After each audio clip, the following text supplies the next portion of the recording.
시편 78편 70절부터 72절 말씀입니다. 시편 78편 70절부터 72절.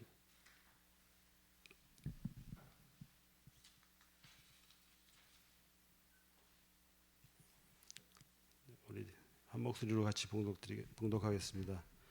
또 그의 종 다윗을 택하시되 양의 우리에서 취하시며 전장을 지키는 중에서 그들을 이끌어내사 그의 백성 야곱 그의 소유인 이스라엘을 기르게 하셨더니 이에 그가 그들을 자기 마음의 완전함으로 기르고 그의 손의 능숙함으로 그들을 지도하였도다.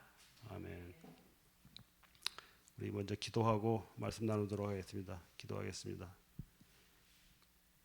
전능하신 하나님 아버지 감사합니다.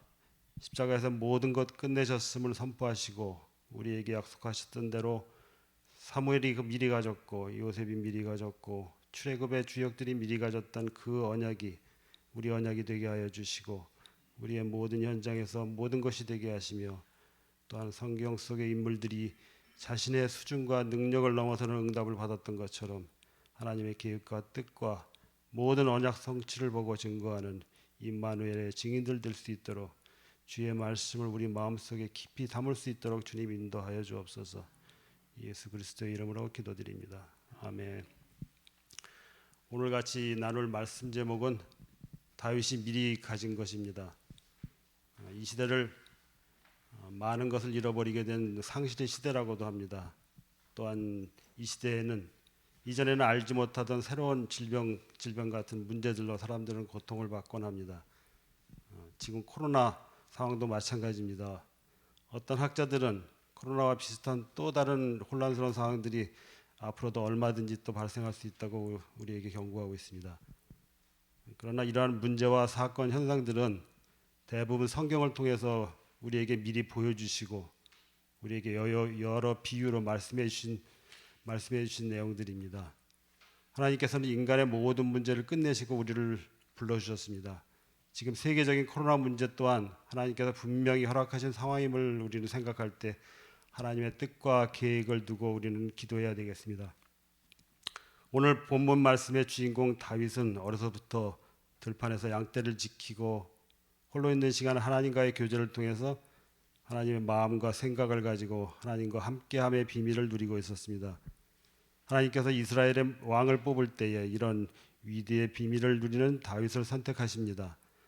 하나님의 선택 기준은 외적으로 용모가 수려하고 능력이 있고 신분이 뛰어난 이런 것이 아닌 하나님의 마음과 생각을 가진 즉 위대의 비밀을 가지고 준비하고 있었던 마음의 중심을 보신 것입니다. 즉 하나님과 함께함이 일생의 제1순위인 오직을 고백했을 때 다윗에게 사무엘상 16장 1절에서 13절 말씀처럼 성령 충만의 응답을 누리는 시간표와 실제로 모든 중요한 응답들을 보게 하셨습니다. 또한 불신자들도 따라할 수도 없고 흉내낼 수도 없을 정도의 그런 응답을 보게 하시는데요. 골리앗을 물리치고 이스라엘 최고의 위대한 왕으로 세움받은 유일성의 응답을 하나님 보게 하십니다. 이러한 믿음의 사람 다윗은 시편 23편에서와 같은 위대한 신앙 고백을 할 수 있었습니다. 그러나 실제 다윗은 장인 사울과 아들 압살롬 등에 의해서 일생의 3분의 1을 도망자의 신분으로 살았다고 합니다. 시편 23편 또한 이러한 고통과 고난의 시기에 지어진 믿음의 고백이라고 합니다. 그러니 더욱더 위대하다고 볼 수 있겠습니다. 성경 속에 크게 쓰임받은 모든 인물들만 봐도 그들이 항상 꽃길만 걸었던 것은 아닙니다. 다윗도 그렇고 요셉도 그렇고 야곱도 그렇고 또한 신약의 우리 바울도 그렇고 그들의 인생에는 시편 23편 4절에서와 같이 사망의 음침한 골짜기를 다닐 계절이 분명히 있었습니다. 그러나 이런 문제를 만날 때 하나님께서는 우리에게 하신 약속이 있습니다. 하나님께서는 꽃길만 걷게 하겠다고 말씀해 주시지 않으셨고 하나님께서는 우리에게 하신 말씀은 너와 함께 하겠다고 약속하신 것입니다. 상황과 사건과 문제와 상관없이 세상 만물의 창조주 되신 하나님께서 내가 너와 함께 하겠다고 약속해 주신 것입니다. 이러한 위도의 비밀을 놓치지 않을 때 성경 속의 모든 인물들은 하나님께 쓰임 받을 수가 있게 되었습니다. 사람이 혼자 할 수 없는 게 두 가지가 있다고 합니다. 첫 번째는 결혼하는 거라고 합니다. 그리고 두 번째는 그리스도인이 되는 거라고 합니다. 그리스도인이 되는 거는